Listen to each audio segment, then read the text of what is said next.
corto, interesantemente. ¿Cómo están todos? Bueno, Masa está con nosotros. Nosotros a lo largo de este mes de febrero tenemos como 3 ponentes un poco más top, tienen un poquito más de tiempo que el resto para dar su ponencia, en este caso 1 hora. Y bueno, pues ¿quién es Masa Kevin Maeda? Pues fijaros, Masa es el cofundador de la Lean Kanban University, que eso suena así como wow, ¿no? Pero cuéntanos tú un poco, uno, ¿qué es esto? ¿Qué hacéis en esta universidad? Y 2, que es lo que más me importa, ¿quién es Masa? ¿Quién es la persona? ¿No? ¿Quién está detrás de este rol? Gracias. Bueno, primeramente gracias por la invitación. Es un súper honor para mí el ser parte de este evento tan especial, tan histórico, y aún más siendo el capítulo de España. Es algo que me parece súper fantástico. Entonces, muchas gracias. Bueno, Lean Kanban University realmente fue la conclusión de lo que fue el cómo traer al mundo ágil de manera efectiva lo que tiene que ver con el pensamiento Lean y lo que tiene que ver con el método Kanban. Muchas personas piensan que Lean y Kanban es manufactura adaptado a trabajo de conocimiento, pero no necesariamente. De hecho, Kanban tuvo su origen dentro del trabajo de conocimiento para trabajo de conocimiento y es una casualidad histórica que terminamos llamándole Kanban a esto que hacemos, que también hay una connotación en manufactura, pero el origen es enteramente distinto. ¿Hay influencia? Definitivamente sí. Entonces, esto fue iniciado por un par de personas, Dragos Dimitriou y David Anderson en Microsoft en el año 2004. Y eso maduró básicamente el equipo con el que trabajaban, pasó de ser el peor de todo TI de Microsoft a ser el mejor de todo TI de Microsoft en 15 meses. Y eso fue el inicio de lo que actualmente es el método Kanban.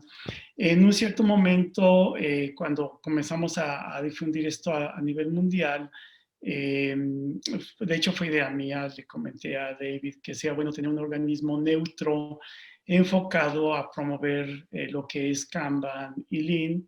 Y de ahí, bueno, larga historia corta, esto lo iniciamos en el año 2009-2010, en febrero del 2011 se formalizó Lean Kanban University en Amersfoort, Netherlands, Holanda. Fue cuando se inició. Pero el objetivo es eso.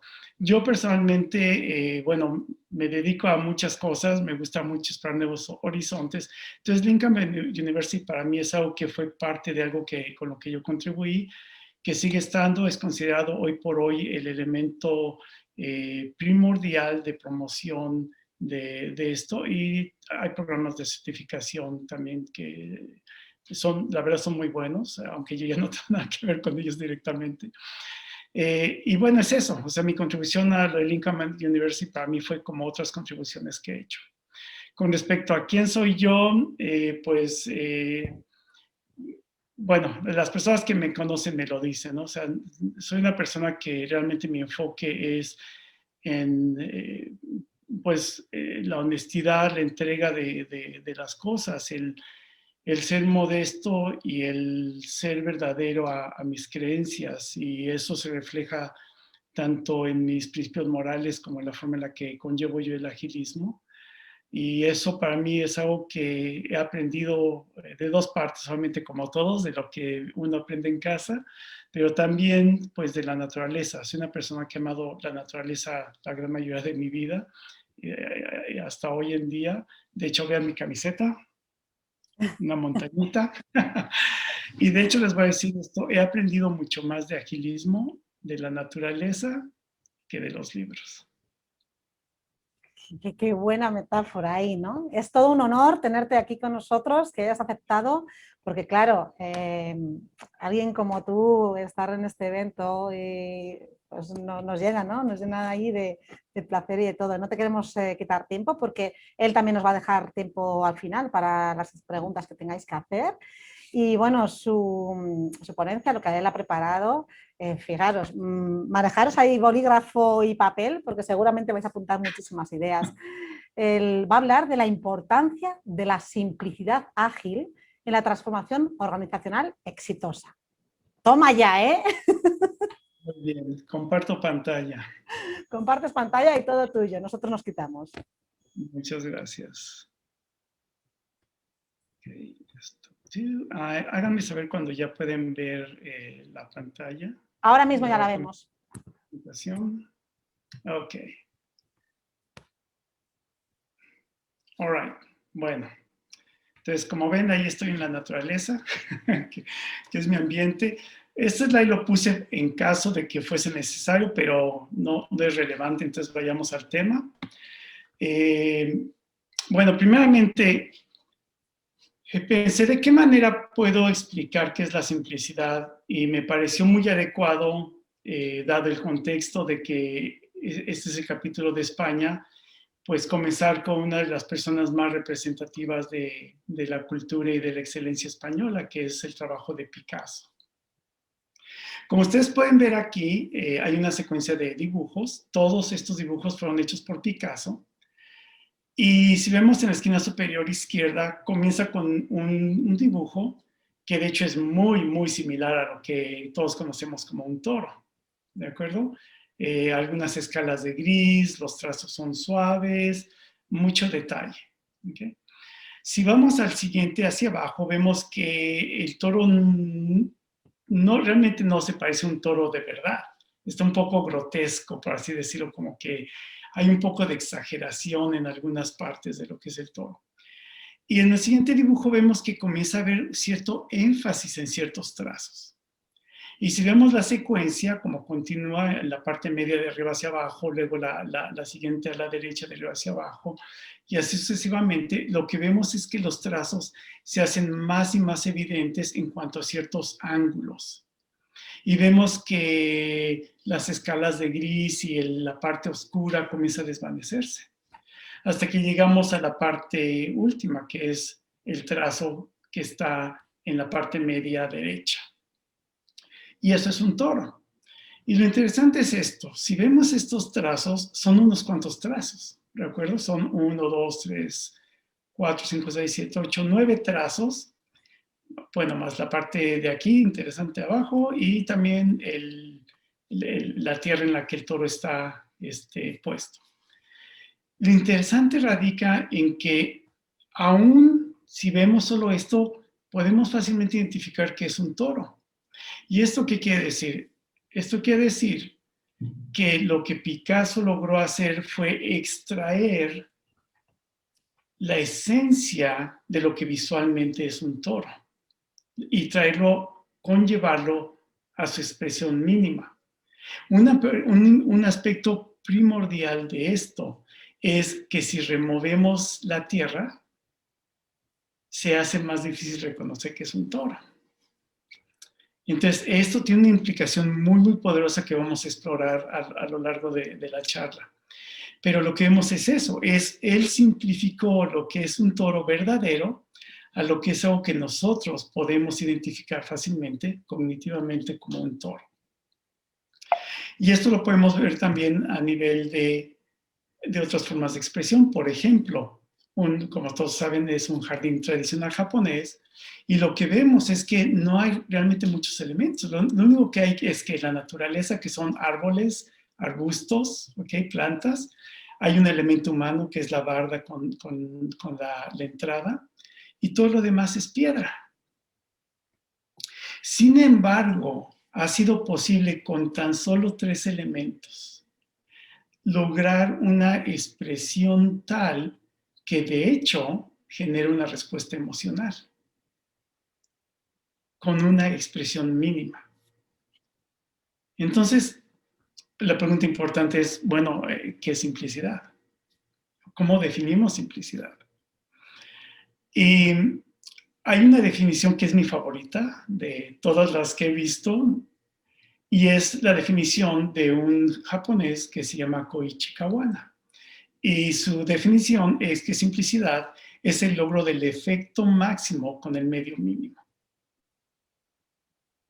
Que lo voy a repetir, es el logro del efecto máximo con el medio mínimo. Y eso lo vemos en la obra de Picasso, lo vemos en la obra que de hecho ese jardín es precisamente de Koichi Kawana. Pero lo podemos ver también en otras formas. Y una de ellas sería, por ejemplo, Michael Jordan, ¿ok? Todos sabemos quién es Michael Jordan, obviamente, no importa si nos gusta o no el básquetbol, todos sabemos quién es Michael Jordan. Y sabemos que es catalogado como uno de los mejores atletas, no solo en el básquetbol, sino uno de los mejores atletas, punto, por lo extraordinario que él era. Y uno de los aspectos icónicos de su actuación como atleta era su capacidad de brincar de una manera que muchos consideran que prácticamente volaba. Este señor vuela. Y vamos a observar este video. Obsérvelo con detalle, por favor.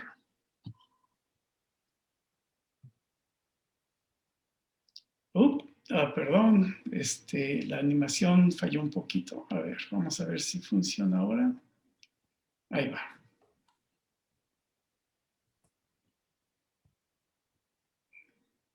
Increíble, ¿no? Sabemos cómo brinca desde la marca de tiro libre hasta la canasta, exitosamente y metiendo la pelota en la canasta.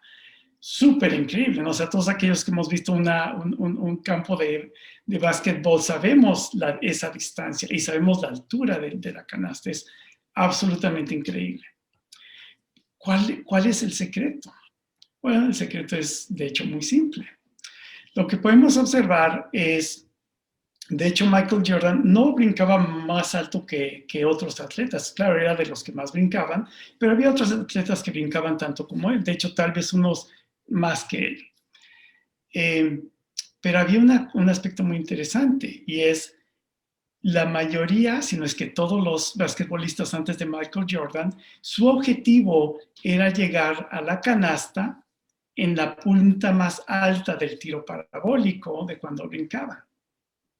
Michael Jordan lo que identificó fue, hey, esperen un momento, como yo brinco alto y puedo tomar distancia y tengo velocidad, ¿qué tal si lo que hago es brincar de tal manera que el punto máximo, el punto más alto de la parábola es antes de la canasta y tengo la distancia suficiente para que ya de bajada alcance yo la canasta? Y esta diferencia, este delta, es lo que hizo de Michael Jordan. Y veámosla de nuevo, vamos a correr de nuevo el video. Y observen cómo el tiro parabólico llega al punto más alto, que es allí, y comienza a bajar, y va de bajada cuando llega a la canasta. Entonces no se trata de que fuese un superatleta que podía ser más que otros. Lo que sucedió es que él logró tener un entendimiento más profundo de la mecánica y de la física del brinco y de lo que él podía hacer con eso. Entonces, básicamente, de una manera más simple, logró más. Ahora bien, esa es simplicidad, digamos, en general. Si nos metemos al contexto ágil, ¿qué es la simplicidad ágil? Bueno, podemos comenzar por la parte que creo que es la adecuada, que es el manifiesto ágil. Entonces, el principio de simplicidad ágil nos dice, palabra por palabra, que la simplicidad ágil es el arte de maximizar el monto de trabajo no hecho. Y de hecho indica que esto es esencial. Creo que alguien necesita poner su micrófono en mute. Hay un poco de ruido en el background. ¿Y si se puede silenciar los micrófonos?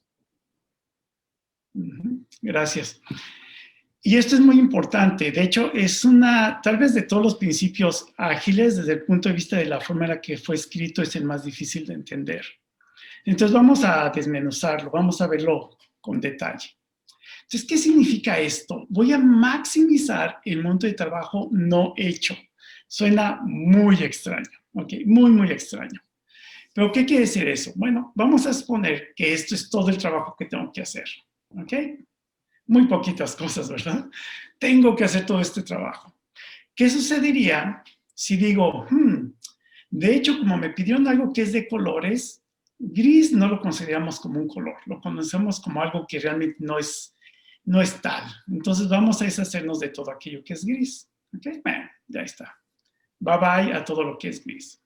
Bueno, las estrellitas, de hecho, nos gustan las naranjas, pero no las verdes, ¿ok? Entonces no vamos a hacer las estrellitas verdes. Y de hecho, nunca pedimos cuadritos, pedimos rombos, pero no cuadritos. Entonces vamos a hacernos de los cuadritos azules, ¿ok? Y además, nos gustan colores más vibrantes que no. Entonces ese color pálido como que tampoco. Ok, bye bye. Y esto es con lo que quedamos. ¿Qué fue lo que hicimos? Bueno, lo que hicimos fue maximizar el monto de trabajo no hecho. Vamos a verlo de otra forma, ¿ok? Vamos a ver lo mismo. Si decimos todo aquello que identificamos que de hecho no vale la pena hacer, que no tiene nada que ver con el objetivo, que es redundante, que nos distrae, todo aquello que no agrega valor. Lo identificamos antes de hacer las cosas, de tal manera que lo hacemos a un lado. Lo que hicimos fue esto que está en la parte inferior izquierda es mi maximización del monto de trabajo no hecho, lo cual resulta en la simplicidad, que es lo que tengo aquí arriba. ¿Ok? Eso es simplicidad ágil. Ahora bien, vamos a explorar, ¿ok? Entonces, ¿qué sucede cuando simplificamos? Bueno, pues cosas muy interesantes. Una de ellas es, ¿qué podemos identificar para simplificar? Bueno, una de ellas es movimiento, ya sea movimiento personal o movimiento de cosas. Si yo tengo que estar moviendo documentos de un lugar a otro, archivos de un lugar a otro, transportar material de un lugar a otro, si yo tengo que desplazarme de un lugar a otro. Por ejemplo, el conmutar de la casa al trabajo, ese movimiento también es un tipo de desperdicio. Entonces, si podemos minimizar o de ser posible eliminar tanto movimiento posible, vamos a simplificar las cosas. Esperas, indudablemente, esperar es tremendo, o sea, no genera ningún valor el esperar. Existe una cierta excepción a esa regla, pero esperar es definitivamente no es algo que queremos que suceda. E igual con lo demás, obviamente no queremos procesos excesivos, creo que es evidente.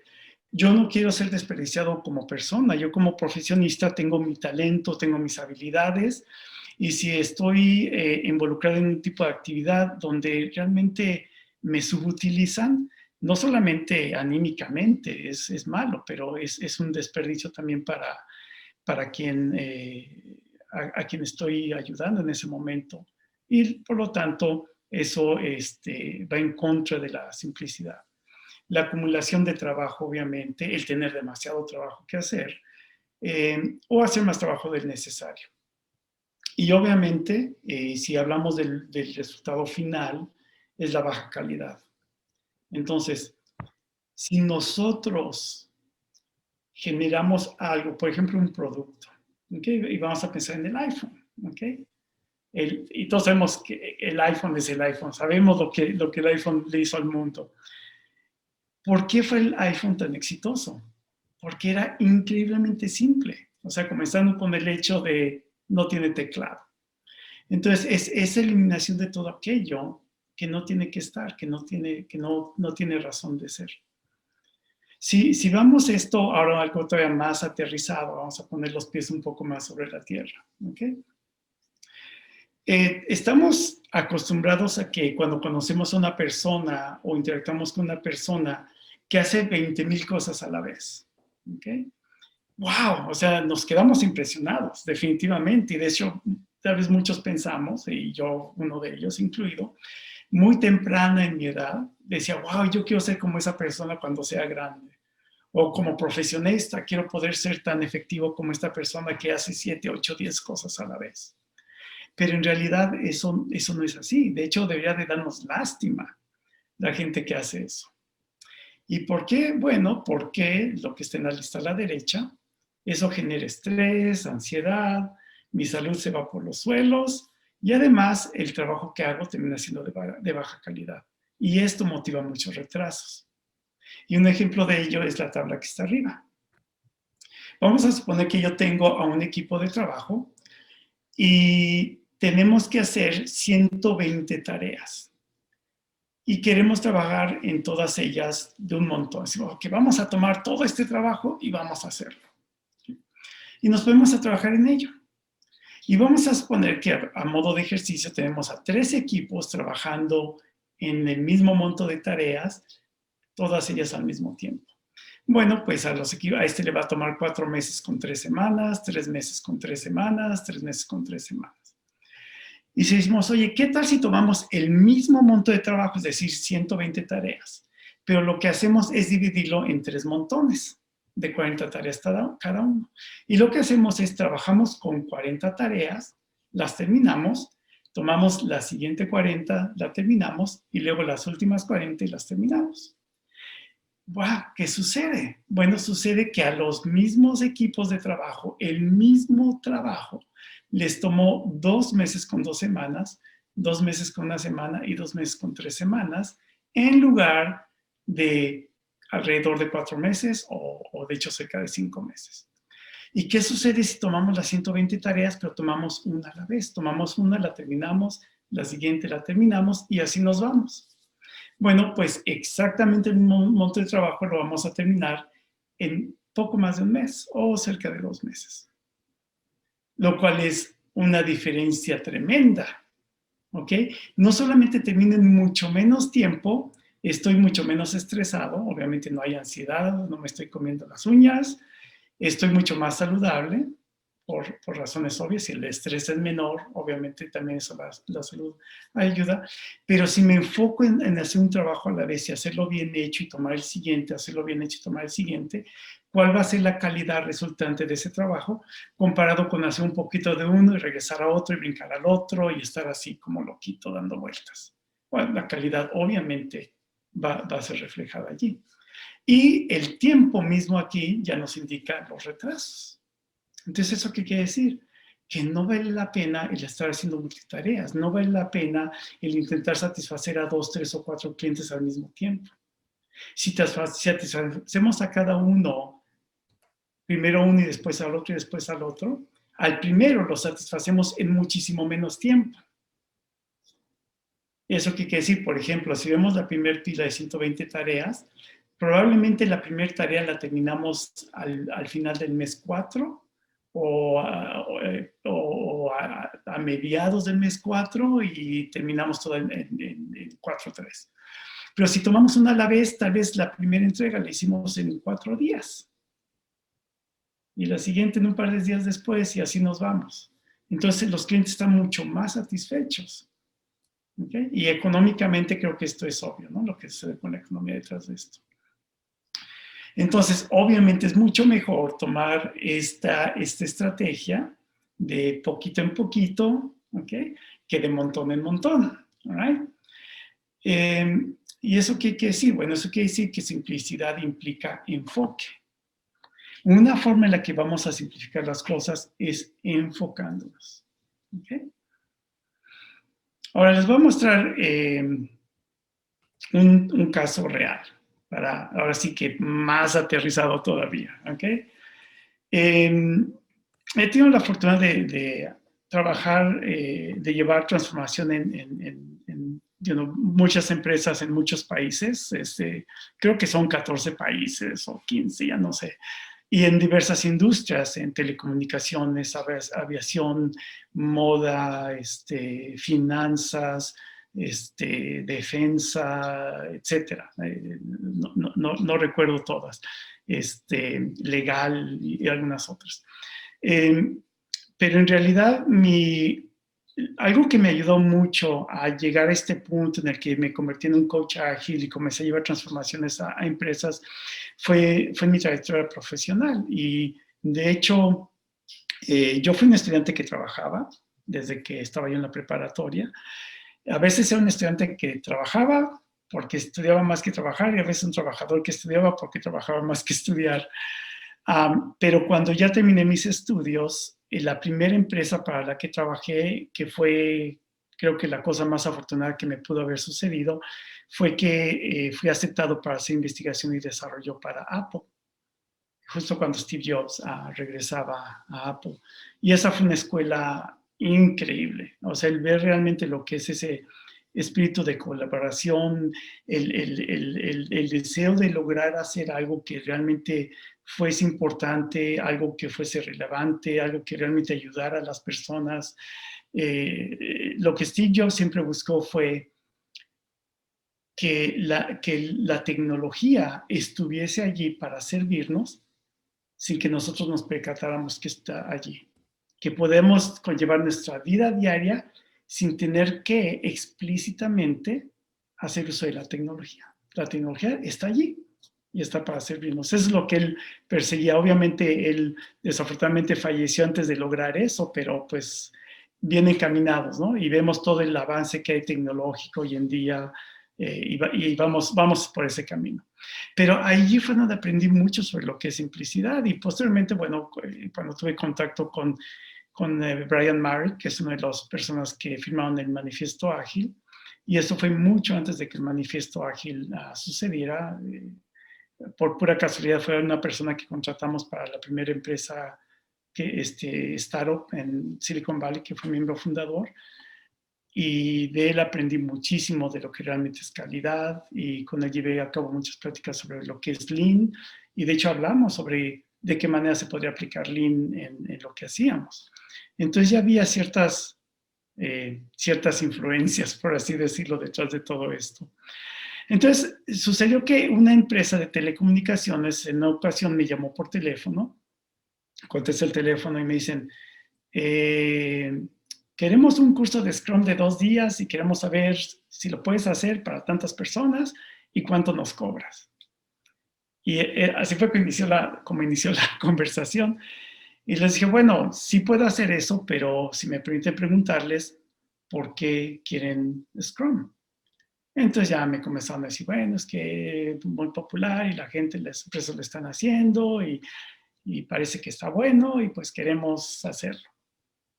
Y en ese momento les dije, bueno, señores, pero a ver, permítanme preguntar de nuevo, ¿por qué Scrum? Y hubo ese momento de silencio que ya se imaginarán, porque obviamente lo que ellos pensaron fue, acabamos de responder la pregunta, ¿por qué nos está preguntando de nuevo? ¿Que no estaba prestando atención o qué sucede con este tío? Pero les dije, si se escuchan a ustedes mismos, se van a percatar que me dieron razones por las cuales Scrum creen que les sirve, pero no me han dicho por qué realmente es que ustedes han llegado a la decisión de que quieren Scrum. Y me dijeron, bueno, de hecho no sabemos. Le dije, ok, bueno, no hay problema. ¿Qué tal que yo les ayudo a entender qué es lo que realmente necesitan y qué es lo que se puede hacer? Me dijeron, ok. Entonces, ¿eso qué fue? Bueno, en el momento que yo hice esa pregunta, lo que hice fue comenzar a conllevar lo que es entendimiento. ¿Ok? Y eso es muy importante porque el paso número 1 para simplificar es entendimiento. Picasso entendió lo que era la esencia de un toro. ¿Okay? Michael Jordan entendió la física de lo que es esos brincos. Bueno, pues vamos a ver aquí un entendimiento de lo que es esto que la empresa realmente necesita para ver qué es lo que se puede hacer. Y lo que hice para ese efecto fue llevar a cabo una evaluación. Lo interesante es esto. Estaba yo, de hecho, en España, realmente, no como ahorita. Estaba yo, de hecho, físicamente en España trabajando con un cliente cuando me llamó esta empresa en Latinoamérica y llevé a cabo la evaluación de manera remota, en línea.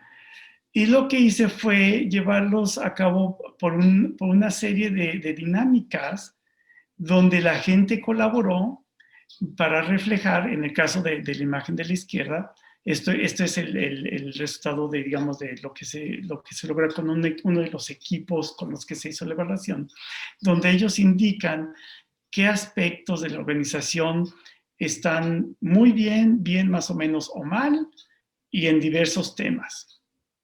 Y eso lo comenzamos a darle cierta forma. Y el de la derecha nos permite entender qué aspectos de la organización son aquellos que son buenos, positivos, que ayudan, que son las caritas sonrientes, y aquellos que nos están haciendo la vida imposible, que es lo que está en la parte de abajo con las caritas tristes. Y también no solamente lo que yo hago como equipo o como organización o como departamento, pero lo que sucede antes de mí en el flujo del proceso y lo que sucede después de mí en el flujo del proceso. Y toda esa información la pusimos junta para comenzar a darle sentido y categorizarlo. Y esto nos comienza a dar una visualización de dónde está la empresa.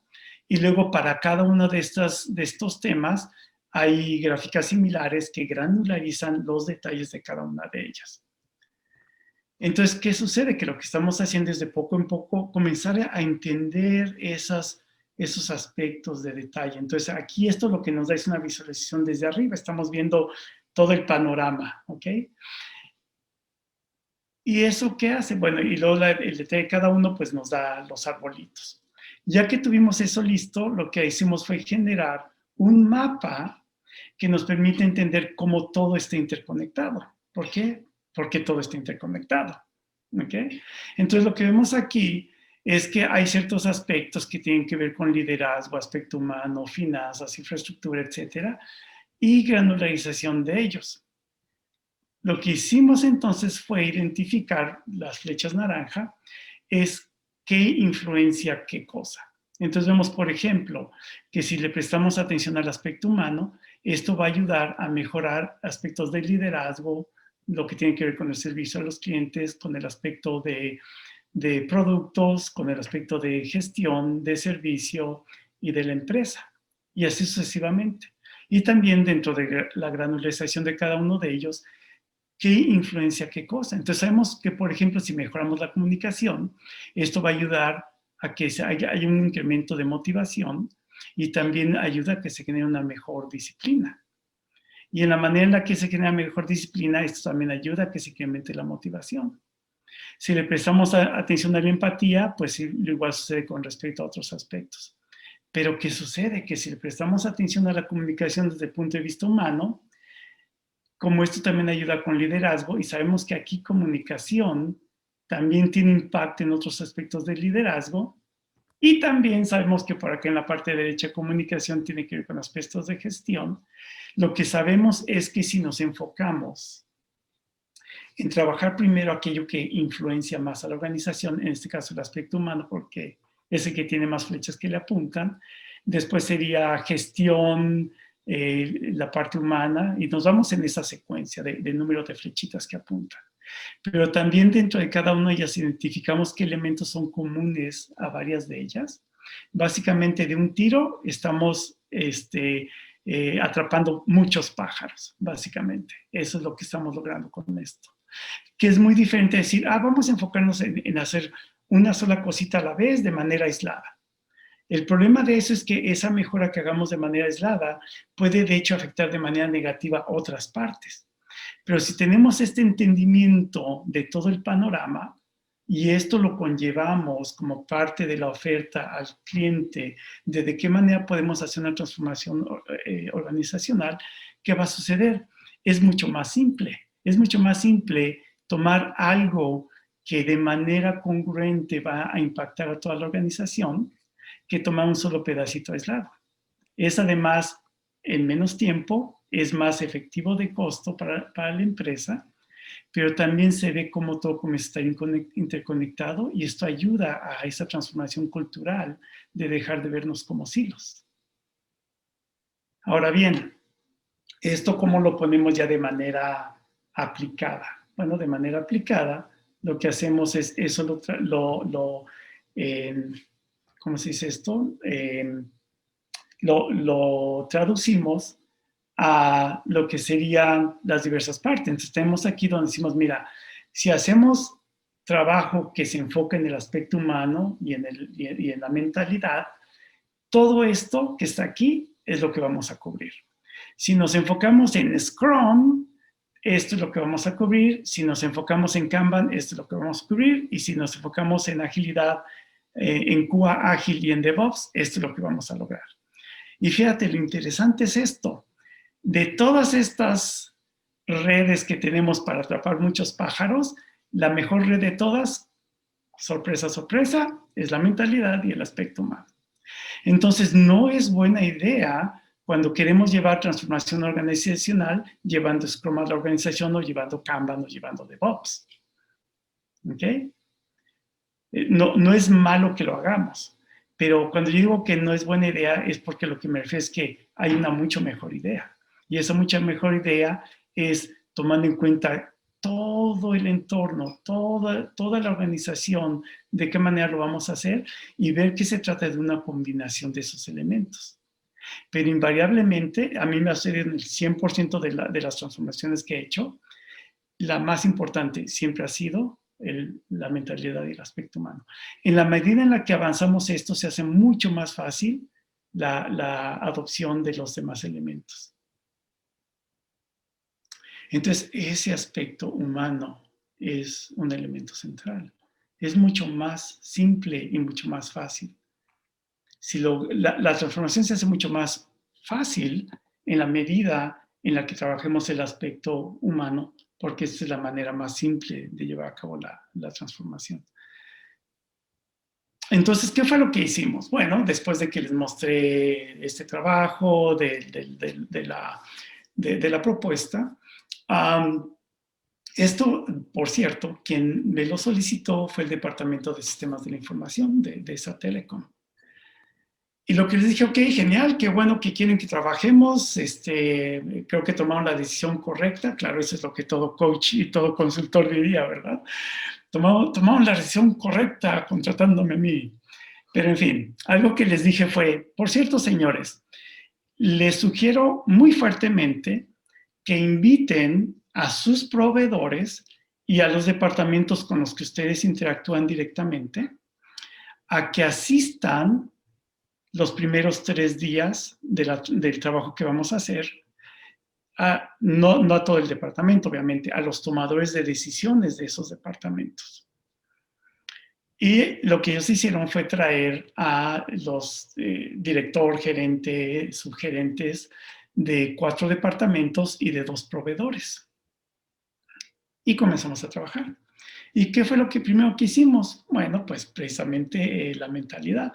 Entonces comencé a dar una serie de sesiones que era basada primordialmente en juegos, eran como workshops, unos talleres, donde de manera práctica les hice comenzar a entender este aspecto de la mentalidad lean y ágil, esto que es el agilismo. Y bueno, pues, ¿qué se creen? Para el final del día 2, los 4 departamentos y uno de los proveedores dijeron, queremos esto también. El otro proveedor dijo, no, eso no me interesa. Okay, no hay problema. Okay, como paréntesis, un tiempo después dijeron que le entraban al juego cuando ya vieron la desventaja para ellos a nivel de negocio de no entrar. Pero 4 departamentos entraron y uno de los proveedores. ¿Y qué fue lo que hicimos? Bueno, pues comenzar a cubrir todo el panorama. Pero de nuevo, el inicio fue esa parte humana que es importante. Y eso hizo mucho más fácil todo lo demás. Entonces, ¿eso qué quiere decir? Que no solamente se trata de los métodos, de los procesos y de las técnicas, sino que se trata más que nada de la parte humana. Tiene que estar allí todo el tiempo, tenemos que considerarla todo el tiempo. Es mucho más fácil si la transformación la hacemos conforme introducimos las técnicas y los procesos y las herramientas. Si conforme hacemos eso, vamos haciendo referencia a la parte de mindset, a toda esa parte que ya les dimos una cierta introducción, hacemos ya que vean que de hecho es aplicable, que es práctica, y no que es teoría de que, bueno, estuvimos ahí con masa 3 días y se acabó. No, esos 3 días fue el inicio, porque esto continúa. Durante toda la transformación seguimos metiendo más y más, pero ya aunado con esa parte práctica, por así decirlo, ¿no? de las técnicas y los métodos y todo eso. ¿Y eso qué hace? Bueno, eso ayuda a que la resistencia al cambio no sea tan fuerte. Ojo, ¿ok? Dije, no sea tan fuerte, no dije que se elimina, porque eso no es cierto. No se elimina la resistencia al cambio, ¿ok? Va a haber quienes van a resistir. Por diversas razones, algunos, lo cual creo que es muy bueno, personas escépticas, se me olvida el español. Sí. Perdón. Pero las personas que toman esa actitud, pero de manera inteligente, son geniales. De hecho, queremos personas como ellas, porque son personas que dicen, mira, no te la compro. O sea, suena bonito, o ni siquiera eso, y no te la compro, demuéstrame. Y esas personas resisten porque no aceptan el hacer algo nada más porque sí. Y eso es bueno. ¿Y eso es bueno por qué? Porque nos reta a nosotros a incrementar nuestro nivel de necesito ser excelente para poder lograr ayudar a que estas personas vean el beneficio. Entonces eso es un buen reto para nosotros. Pero también una vez que ellos ven el beneficio, se convierten en la mejor mercadotecnia para la transformación, porque ellos entendieron más profundamente y están convencidos de que esto funciona y entonces lo evangelizan mejor que nadie. Los escépticos que no queremos son los que son nada más así porque sí. O sea, no hay un raciocinio detrás de ello, ¿no? Entonces, esas personas son con las que hay más dificultad y muchos de ellos terminan haciéndolo porque no les quedó de otra, porque la empresa lo está haciendo. Y es muy triste. Pero aún en ellos, un momento de eureka sucede. ¿Y eso qué es? El beneficio personal. La transformación se hace mucho más fácil y la resistencia al cambio se elimina o se minimiza en la medida en la que las personas, cada uno de manera individual, ve un beneficio personal. Si Scrum, ok, que reunioncitas y que sprints y que bla, y que Kanban, que mover y que límites de progreso. ¿Y eso qué? O sea, para mí, ¿eso qué? En el momento que veo que, oye, fíjate qué interesante, ya no trabajo tarde todos los días, de hecho ya no trabajo en fines de semana, es raro cuando sucede. Llego a casa con más energía, ya no llego con deseos de dormir y ahora llego con deseos de estar con mi familia, de pasear al perro, de ir al gimnasio, etc. En el momento que ya hay un beneficio personal, el juego cambia. Entonces es importante que nosotros dentro de la transformación le prestemos atención a eso como parte de ese aspecto humano. ¿Okay? Y de ahí, bueno, pues es el crecimiento en toda la organización. ¿Y qué sucedió? Bueno, sucedió que de eso de que a los 2 días 4 departamentos y un proveedor dijeron que también querían de esto, para el mes 9, la expansión llegó a todo esto. Pasó de sistemas de información a procesos, servicio a clientes, sistemas y proyectos, redes y bases de datos, la PMO, auditoría y data warehousing y arquitectura en adición del proveedor. Y lo interesante fue que nosotros no fuimos a buscarlos, a pedirles. Ellos fueron los que vinieron a decir, hey, ¿cuándo nos toca a nosotros? También queremos hacerlo. ¿Cómo le hacemos? De hecho, lo interesante, la PMO comenzó a imitar lo que otros estaban haciendo antes de que nosotros comenzáramos a ayudarles. O sea, el nivel de motivación fue tal que eso sucedió. Y les voy a mostrar aquí algo interesante. Esto es un tablero de Kanban y este es uno de los tableros de la PMO. Y lo que tenemos aquí es cada carril entre las líneas horizontales azules es un área. Y cada post-it que ustedes ven ahí es un proyecto. ¿Ok? Y lo que vemos aquí es desde que se comienza a hacer la definición de la funcionalidad, los requerimientos, hasta que está en postproducción y se cierra el proyecto. Hay aquí como 130 y algo proyectos, algo así, no recuerdo cuántos. Y resulta que todas las etiquetas que tienen una etiquetita roja encima son proyectos que estaban en mala forma, bloqueados, retrasados, o sea, algo estaba mal con los proyectos. Y a reserva de que se pongan a contar, hay 42 de ellos. Esta foto la tomamos en el día 1 de ejecución. Y este tablero, por cierto, aquí se alcanza a ver en la esquinita de acá arriba, superior derecha, se alcanza el pedazo del techo y abajito de donde está la parte más baja estaba el suelo. Es un tablero tremendo. Bueno, 3 meses después de esto, el mismo tablero de esta forma. Como pueden ver, de inmediato se ve que hay menos post-its, lo que quiere decir que hay menos proyectos. ¿Por qué? Porque logramos incrementar el flujo. Estamos terminando más proyectos. Y si ustedes observan, hay mucho menos etiquetitas rojas. De hecho, hay solo 9. Y se observan, la mayoría de las etiquetitas rojas estaban en la parte derecha, cuando ya está afectando al cliente. Y después, lo que vemos es ninguna roja, excepto aquí cuando estás mandando algo a verificación en producción. Bueno, y aquí también algo. Pero ya a nivel de clientes, no impacto. Y de ahí, bueno, hubo más mejoras. Ahora bien, esto es a nivel de grande, no es el portafolio y una etiqueta es un proyecto.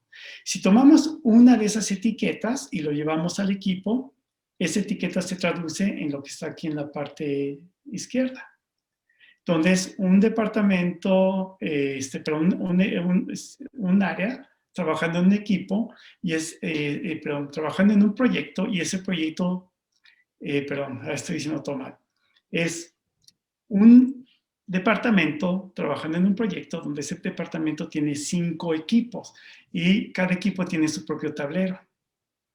Y como ven, los 5 tableros son distintos.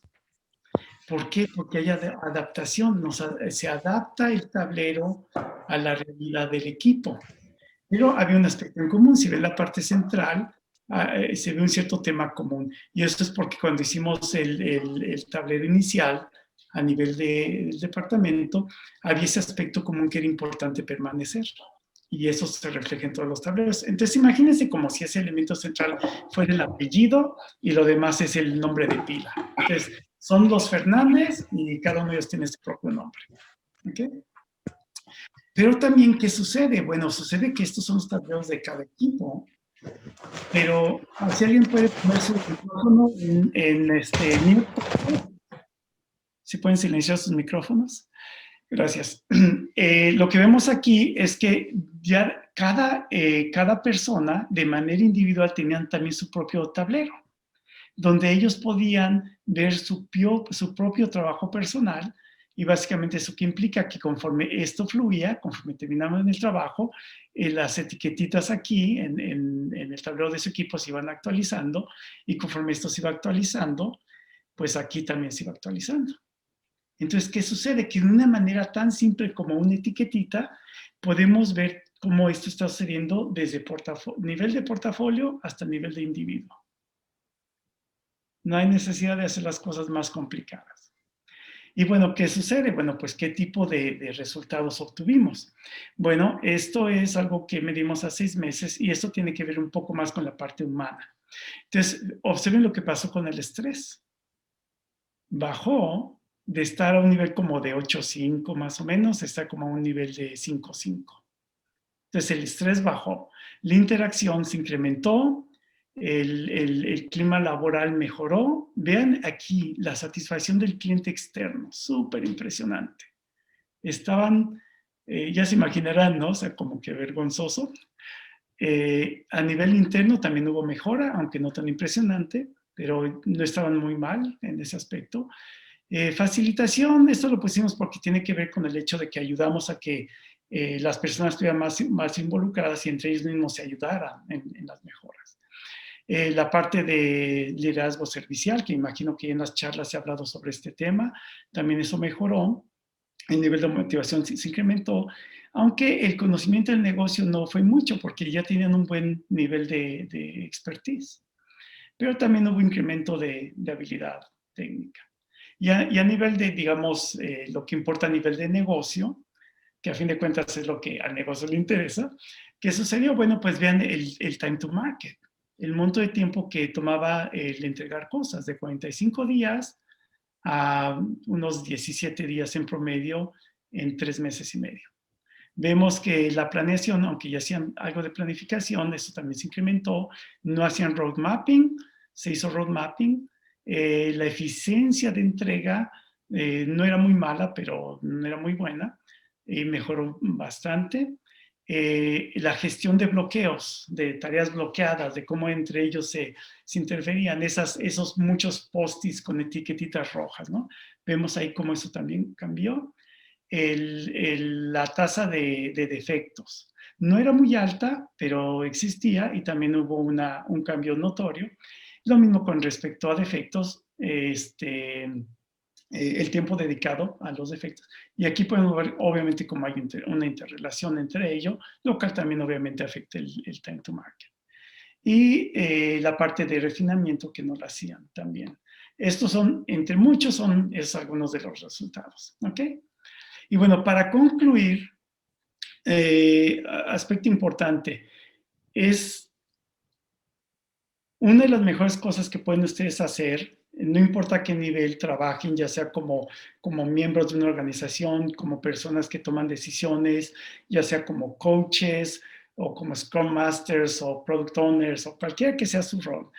Es muy importante que hagan el esfuerzo consciente de observar todo el panorama, de ver cómo todo está interconectado. Si vemos solamente el agua, solo los árboles, no vamos a entender cómo todo está interconectado y la manera en la que podemos mejorar todo de una manera armoniosa. ¿Ok? Por cierto, nada más como un comentario, todo el mundo habla de Lean y de Kanban y de Scrum y de XP, pero hay algunas técnicas, perdón, algunas escuelas de conocimiento más recientes que son muy buenas y una que les invito a que exploren es Xscale, porque Xscale trae de una manera muy, muy buena lo que es este pensamiento ecosistémico. Entonces, esto se los menciono porque creo que vale la pena, les voy a dar mucho con esa perspectiva. Y también el hecho de que, pues se menciona mucho en la filosofía china y en el agilismo ya también se está usando mucho eso de que hay que ser como el agua, ¿no? Evita la roca y dale la vuelta. Y esto no es enteramente correcto. ¿Por qué? Porque si lo pensamos con calmita, el agua no le da la vuelta a la roca. El agua rodea la roca y continuamente la está frotando. Y con el tiempo, esas asperezas que tiene la roca comienzan a desaparecer hasta que la roca se hace redondita. Entonces, eso es lo que tenemos que hacer con la resistencia al cambio. No tenemos que evitar a la gente que resiste el cambio, a la gente escéptica. Lo que tenemos que hacer es, de poquito en poquito, ir puliendo esas asperezas hasta que ellos se conviertan en parte de este flujo. ¿Ok? Y bueno, pues los tres, el top 3 de la plática. Bueno, pues el camino más obvio no es necesariamente el más simple. ¿Okay? Simple no implica fácil, pero simple vale la pena. ¿Okay? Vale mucho la pena porque a fin de cuentas nos va a ahorrar muchísimo más en todos los sentidos. Observen el paisaje completo para poder entender mejor los árboles. Observen los árboles para entender mejor las hojas. ¿Okay? Observen las hojas para entender mejor las venas de la hoja. ¿Okay? Entonces, no se limiten en ningún aspecto, siempre ábranse y vean todo eso, toda esa interconectividad que hay. Y la parte intangible es la esencia de la agilidad. No se trata de métodos o de herramientas, se trata de esa parte soft. ¿Ok? Y eso es todo lo que tengo para ustedes. Muchas gracias. Creo que se da espacio para algunos minutos. Bueno, muchísimas gracias, Masa. Ha estado súper interesante. A mí siempre me encantan los casos reales. Entonces me quedo así como embobada, ¿no? Como cuando veo el mar o veo una hoguera, ¿no? Y bueno, pues súper bien controlado también el tiempo. Todos los invitados, la verdad que controláis súper bien el tiempo. Tenemos 5 minutos. Álvaro, para que hagas preguntas tú que no has hecho antes y también a los que están aquí escuchando, ¿no? Si queréis preguntarle algo, es impresionante tenerle aquí con nosotros, así que aprovechar. Sí, yo aprovecharía para preguntarle algo más, que la verdad me ha encantado. ¿Vale? Yo conozco Lincoln Bay University, conozco a David, que además, curiosamente, ahora está en Bilbao, o sea que somos vecinos. Se mudó en la Bilbao hace un par de años. Sí, y curiosamente, o sea, me ha encantado tu conferencia porque le das un punto de vista a la agilidad de muchísimo valor desde mi punto de vista, ¿no? Sí que es verdad que los métodos, los marcos de trabajo aportan valor, pero sin ver este intangible, pues que lo has dicho tú muy bien, esta parte intangible, algo se queda cojo, ¿no? Y me quedo con una frase que has dicho, ¿vale? Porque me ha encantado, has dicho muchísimas, pero me he quedado con una y he escrito una, que es: en el momento que hay un beneficio personal, el juego cambia, ¿no? O sea, que es necesario ver, o sea, vale, implantas Kanban, fenomenal, pero ¿cuál es el impacto que está teniendo solo eso, un marco de trabajo, un método en tu vida, a título personal, ¿no? Y esa reflexión, la verdad es que me ha parecido maravillosa. Bueno, a ver, preguntas. Mira, Carolina nos pregunta, Masa, que si no piensas que Agile no es más que la verdadera filosofía Lean llevada a toda la organización. Es una pregunta muy interesante porque de hecho, digo, lo que es el manifiesto ágil no fue creado de manera consciente como algo que está de acuerdo con Lean. Pero si tenemos todos los elementos presentes y los observamos, el manifiesto ágil, lo que es el agilismo, es un subconjunto de lo que el pensamiento Lean trae. Y el pensamiento Lean es un subconjunto del pensamiento en sistemas. Y el pensamiento en sistemas es un subconjunto del pensamiento ecosistémico. Entonces, podemos irnos de abajo hacia arriba o de arriba hacia abajo. Si comenzamos con el pensamiento ecosistémico, se va a hacer mucho más fácil el poder pensar a nivel de sistemas, a nivel Lean y a nivel ágil. Muy buena observación. Bueno, yo te preguntaría también, ahora que todavía no contesta, no pregunta nadie, es que cuando tú dices, medimos cada 6 meses, yo me voy a meter aquí, medimos cada 6 meses, ¿no? Y seguramente que la gente pregunta, ¿y cómo miden el estrés? ¿Cómo miden la motivación? ¿Cómo miden tantas cosas que tú has dicho que medís a nivel de la parte y aspecto humana, más allá de las métricas de resultados que esas ya sabemos medirlas, ¿no? Entonces, Sí, esa es una pregunta ¿cómo medís excelente. esto? Sí, bueno, la primera vez que hice esto fue en el 2009, en el año 2009. Existe un índice mundial que se ha refinado muchísimo, que es el Gross Happiness Index, el índice de felicidad de un país, que de hecho quien lo inició fue el país de Bután, y eso ya ahorita muchos países lo han ido adoptando y adaptando. Y lo que hice fue tomar ese Gross Happiness Index y usarlo como punto de referencia y luego elaboré mi propio, pero fue tomando eso como inspiración. Y entonces comencé a utilizar eso para medir en las organizaciones. Fenomenal, pues nada, tenemos justamente... Voy a hacerle una pregunta más allá para terminar, que tiene que ver con el Xscale. No sé si es un poco técnico, pero ¿qué diferencias puede haber entre un método que entiendo que es de escalado como este, como Scale, y Safe? Bueno, ¿Qué incorpora? Porque, lo claro, interesante es esto. Xscale, de hecho, lo que promueve es lo opuesto. me De hecho, yo imaginaba.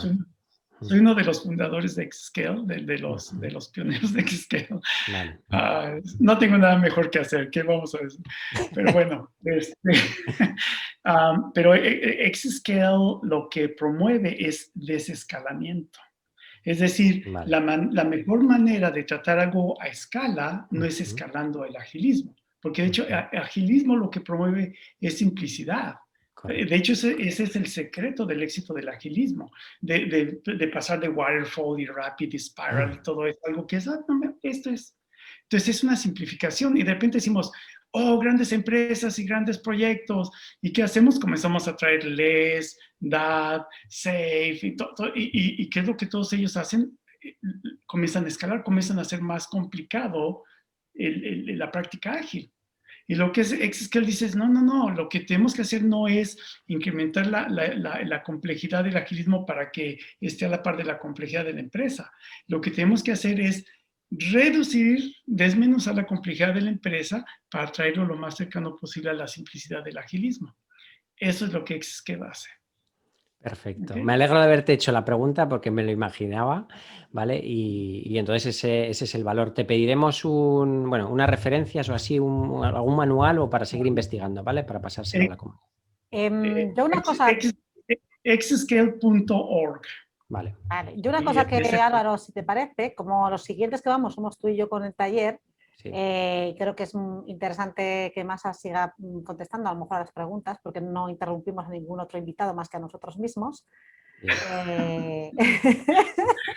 ¿No? Yo creo que vamos a hacer que conteste a las 2 preguntas que tenemos por aquí, me parece. Okay, y luego sí. Desescalamos un poco nuestro taller y lo hacemos más. ¿Te parece? Perfecto. De mi parte no hay problema. Masa, dicen por aquí. La simplicidad, que es el arte de hacerlo complejo, hacerlo sencillo. ¿Cuáles vendrían a ser los principales obstáculos comunes que encontramos en los proyectos, al margen de la resistencia al cambio que impide pulir las asperezas de la roca? Uno de ellos es que estamos tan acostumbrados a que cosas de la dimensión de lo que tenemos que hacer en el trabajo es tal que esperamos que la solución sea igualmente complicada o compleja. Entonces nos predisponemos a una solución fácil y consideramos que no va a funcionar, que pensamos que por ahí no va. Entonces de nuevo es la parte del mindset, es la parte soft, ¿no? de este aspecto de simplicidad.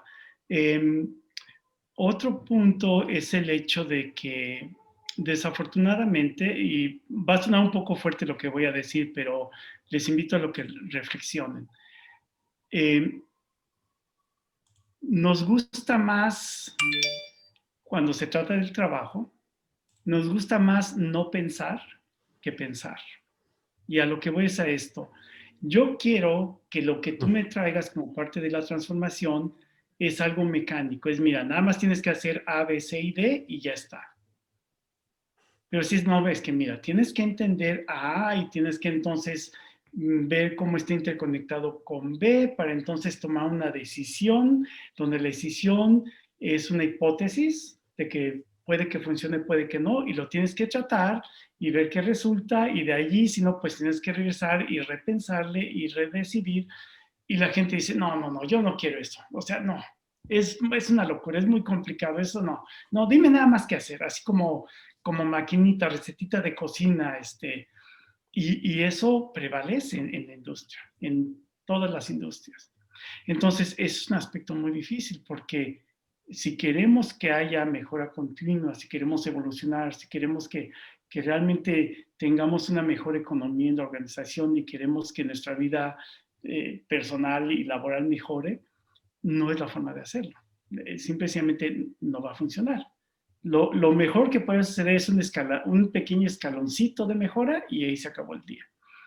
Y no, o sea, lo que necesitamos es continuamente. Entonces, es el dejar de buscar la forma fácil, ¿no? Y como lo dice aquí la primera reflexión, no es necesariamente lo más fácil, ¿no? O sea, es lo más simple, pero no necesariamente lo más fácil, lo más obvio. Y esos dos puntos, invariablemente lo veo día con día cuando estoy con clientes, veo que eso es un elemento que a la gente le cuesta trabajo. Y de hecho, las personas que más fácil y más rápidamente se motivan a aprender y entrarle al agilismo y aplicarlo, son las personas a las que les gusta pensar en el trabajo. O sea, cuando están haciendo su trabajo, no solamente ejecutar, sino de hecho pensar y tomar decisiones y ver y resolver problemas. Entonces, esos dos elementos yo los pondría como los top 2. Es de pensamiento sistémico la agilidad, me preguntan por aquí. Sí, bueno, la agilidad no es pensamiento sistémico, ¿no? La agilidad es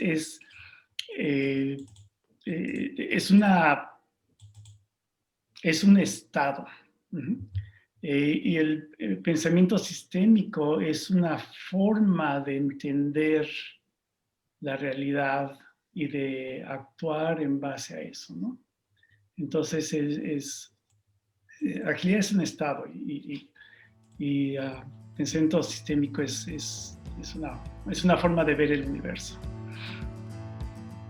Bueno, pues ahora ya sí, Masa, Perfecto. Muchísimas gracias por todas las respuestas que has dado a nuestros asistentes aquí y encantadísima de estar con nosotros. Estaremos en contacto. Con mucho gusto, Gracias. muchas gracias por la oportunidad de nuevo y mucho éxito a todos. Gracias, Masa, muchas gracias.